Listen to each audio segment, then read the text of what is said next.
one person in the audience today, and that's John Ray, because when he called me up in 2008 and said, does CNGO have any tours for people who have vision loss and flying? I said, no, but we should.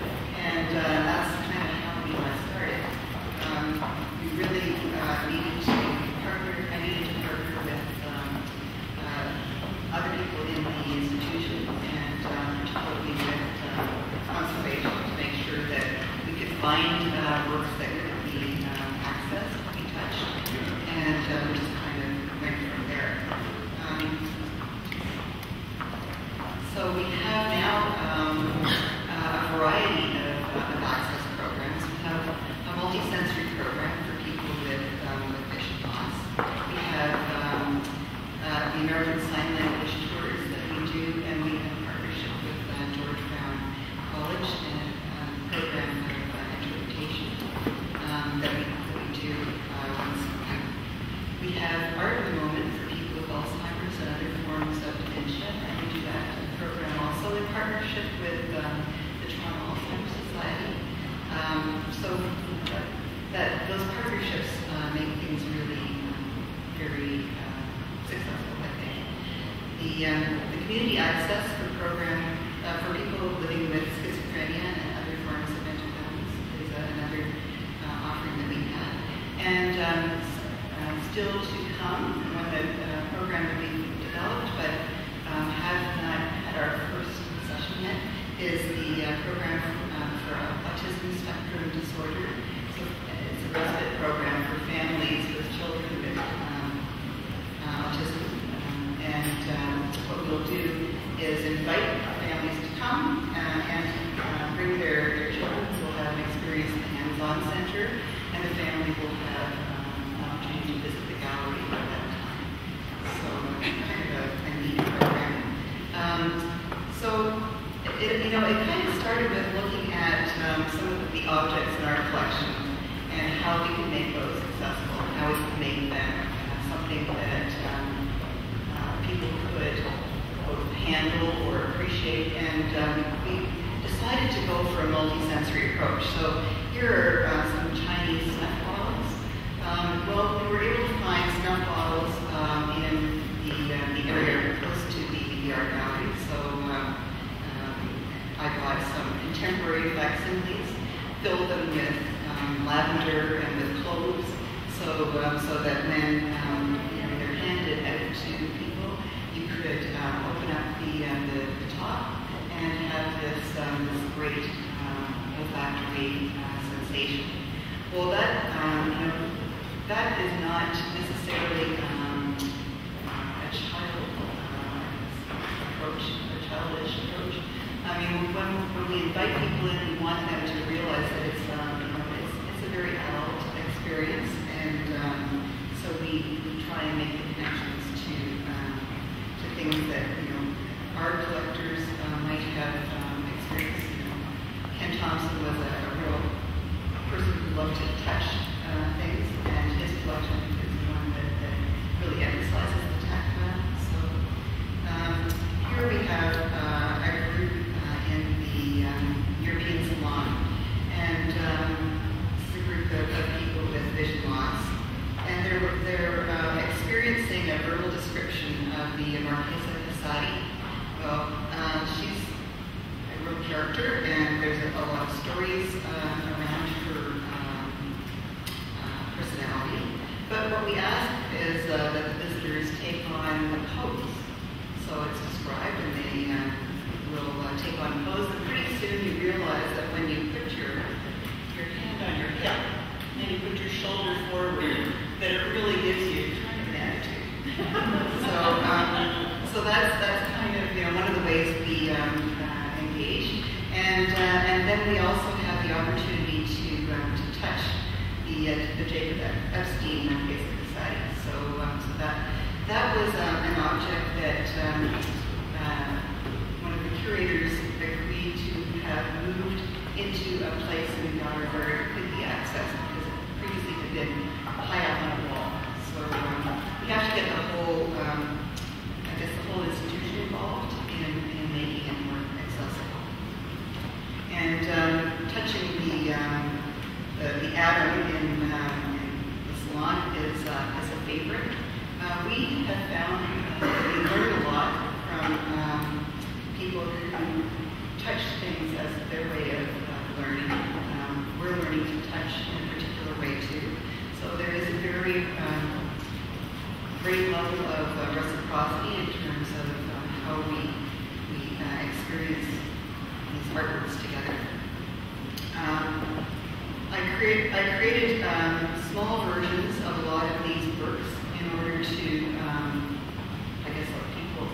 experience them.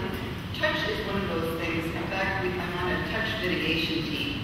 How do you prevent people from touching? Well, I think one of the best ways is to allow them to touch something else. So that's kind of how we're approaching things. And anyhow, it's an interesting prospect. And certainly something that has gone beyond creating objects for people who can't see. It becomes part of our universal design, and I think that's one of the great benefits. Here you see a group walking through the Galleria Italia, and I never realized how exciting that space was acoustically until we had a group go through it, and one of our participants said, "Did you know I can make an acoustic sample here?" I said, "What's that?" And he proceeded to sing and speak into this iPhone, and he recorded the most extraordinary version of "Somewhere Over the Rainbow" in this space. It still brings shivers to my spine when I recall it, and I think that there's things that we have to learn about spaces that we take for granted. Here is a group called Art in the Moment. It's a group of people with Alzheimer's and other forms of dementia. And in this particular scenario, people sit and examine the work, and it goes a lot slower, which is really great because actually you connect a lot more deeply with the work, and you connect more deeply with participants.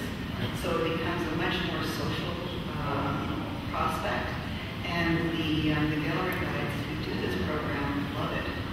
So I think we're learning all the time about just what it means to engage with art and how to create meaningful connections. This is one of the favorite works for Art in the Moment, but also for people with schizophrenia and other forms of mental illness. Kurlak is an artist who suffered from mental illness during his time as an artist, but he also was able to create works that really connect in terms of reminiscence and looking at your past. So here's a person who is lying in his room but recalling his youth, and this is something that really opens up a lot of discussion with our artists. And here is the Hands-On Center, so the site of our future program for FKSD. So, thank you. Okay, so I just thought I'd give a really, really quick overview of Station Gallery for many of you who might not know what it is. So we're a small public art gallery in Whitby, Ontario, and our exhibitions feature emerging mid-career and Canadian and established Canadian artists. We have art education programs. We host music events throughout the year. And just to give you an idea of our size, last year we had about 30,000 visitors through the door. So why would a smaller or mid-sized gallery be so focused on accessibility? Well, we had some new neighbors. So groundbreaking happened next door to us, and this is called, you might have heard of it, it's the Ability Center. It's being built in Durham.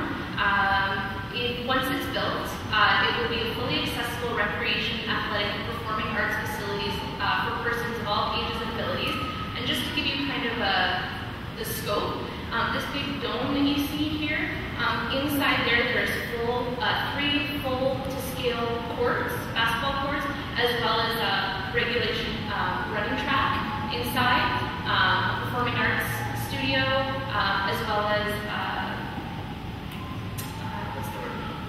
Anyway, it's going to be and they're going to be your neighbors. So naturally, we kind of thought, well, we better get to work and make sure that our neighbors feel very welcomed next door to us. And if I can just digress for a second, in the summertime, we are surrounded by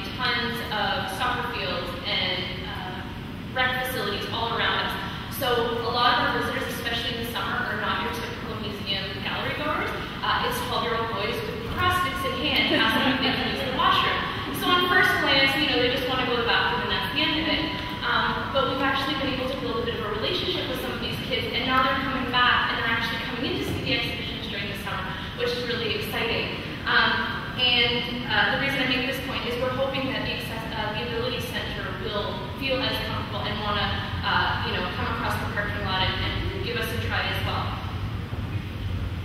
So, the word accessibility, where everybody's throwing it around today, it's a wonderful word, it's an important word, but sometimes, especially for a small museum, it's a little overwhelming. So we like to use the word inclusion. Sorry, I was thinking. And as we all know, and as Christine was mentioning earlier, we know that interpretive tools, they don't benefit just a single audience. So if you have tactile objects, it's not just maybe visually impaired people that are going to access them. Kinesthetic learners are going to use those. People that just want to touch stuff because they're not supposed to want to get into those things. So, all kinds of things can really benefit a greater, a larger audience. Larger print. We have a pretty large, I'd say, aging population in Whitby. So larger print, some of those people might not identify as having a disability, but larger print helps them do what they want to do, which is enjoy the museum. So where to get started? So inclusion and accessibility is not a project, it's a mindset. And for us it needed to be, and I think for all institutions, it needs to be gallery-wide. So in our strat plan, we put it in writing. So as part of our strat plan, we're working with new audiences, we're developing inclusive programming, we're being barrier-free, which includes economic, intellectual, and physical accessibility, as well as cultural inclusion, and we want to be seen as a resource to other galleries of similar size. So where did we get started? So this is kind of how I felt when they threw me into the role. So many ideas, where did I get started? So I did my research. I visited Doris, I came to the ROM, I met with Cheryl and Johanna, who were a wealth of knowledge and so generous with their time and their information that they shared with us. And it was just going to museums and galleries and seeing what other places were doing. I Googled and Googled and Googled until I couldn't Google anymore. And I have, file folders full of things of projects I can't wait to get my hands on, but you gotta start slowly. So my next step after that was to involve the community. So we started an advisory committee, which has been wonderful, and they've provided they've been back with a sounding board for us. They've, they're actually going to help us develop some of the interpretive tools for one of our upcoming exhibitions, which we're really excited about. Now I know some museums might not have the time or the energy to put into an advisory committee, but you might want to look around because there might already be advisory committees in the community. They're already started. As soon as I was thrown into my role, I found out that Town of Whitby actually has two, the Town of Whitby itself, as well as a Durham Region Advisory Committee. So that was two. There was also the Durham Deaf Services that had an advisory committee, so that was just like 3 within a couple, emails here and there. So the people are willing to help, and I think it's appreciated when you ask for, instead of just going ahead and developing tools and getting things started. So quickly, I'm just going to talk about 2 of our things that we're doing. So some of our current programs we've been enhancing with interpretive tools and putting inclusion at the forefront. So increasing font size, creating tactile objects, and using more conversational language in our interpretive panels, as well as keeping our text-based information between a grade 5 and 8 level, which has been really helpful. And again, it's just more people are able to access the information. Unfortunately, as artists, we kind of use artist jargon and museum jargon a lot. And when you're trying to get that information and share that knowledge with people, if you just bring it down a little bit, a greater audience can really appreciate what you're trying to tell them. Another program that we're running, it's a specialized program. It's in a hospital nearby. And I call it a creative therapy program. We're working with geriatric rehabilitation unit. So most of the adults that we're working with are in rehab. Either they've had a stroke, they've had a heart attack, they might have fallen. And our goal in the hospital is to use art to do therapy with them, but not therapy in the art therapy sense, just kind of play. So we bring fine art / fine craft based projects. So that means no glitter, no pom-poms, and no pipe cleaners. And we have a high rate of success. We ensure that the projects that we're bringing to these people are they're going to have, I know how it's going to start and I know how it's going to end. Which is really important, especially when patients have had something so, life-changing in such a short period of time and losing a lot of their autonomy. So we also want the programs to be playful, they're hands-on, and the biggest goal is just to create a social environment for the patients to play in, if you will. Where am I? Sorry. And some of the things that we use, I'm going to talk about a little bit more at the round table a little bit later, but some of the objects that we use, we've been really lucky to work with occupational therapists that have said, well, paintbrush isn't always easy for everybody to handle, but if you build it up and make it thicker, somebody who doesn't have a really strong hand grip can use that. Or, if you put tape on the table, it forces people to visually look on this side of the table where they might have ignored it. So we've been really lucky to work with therapists in the hospital for that project. And then I'm just going to put it back.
that I think is great, and we talk about how we can do some of these programs inexpensively, and especially around paintings for someone who may have a vision loss, it's hard to kind of know how to approach that. One thing that the AGO has done that we really appreciate is providing tactile aids to go alongside the paintings. So, for example, a palette that has hardened paint on it, paint brushes, canvas, what a canvas feels like when it boards are primed or after it's primed. And one of our clients who came through, this is what he said, it's one thing to sit there and explain. Like with paintings, it was great. You got that verbal description and we felt some of the tools. But with the sculptures, you actually feel it. Like I can actually go tell a friend about it and describe because I actually got to feel it. So touch is such an important component for a lot of people who are coming in and getting to experience that firsthand. I won't talk for a long time because I know we're running behind and we can talk more in the question and answer, but another program that we have done sort of in conjunction with the AGO was an art creation workshop. So last summer, the AGO had their big FabX experience, and we took a group of students through the exhibit. And afterwards, we went to the Bridge Park behind the AGO, and we gave them tons of paint and canvas and tactile paint, and let them kind of go to town creating work that was inspired by that exhibit. So this image that I have up here is was actually created by a young man who had absolutely no vision, who's never had vision. And he created this work based on the work of Jackson Pollock. And he had a lot of fun squirting his meat out, and at the top you can see sort of drag marks. He learned that Jackson Pollock put handprints in his paintings and had kind of manipulated the canvas that way. So he got right into it, and he was just totally a mess at the end of it. But it was fantastic, and he really got the spirit, I think, of Jackson Pollock with his work. This shows someone who's inspired by Mark Rothko.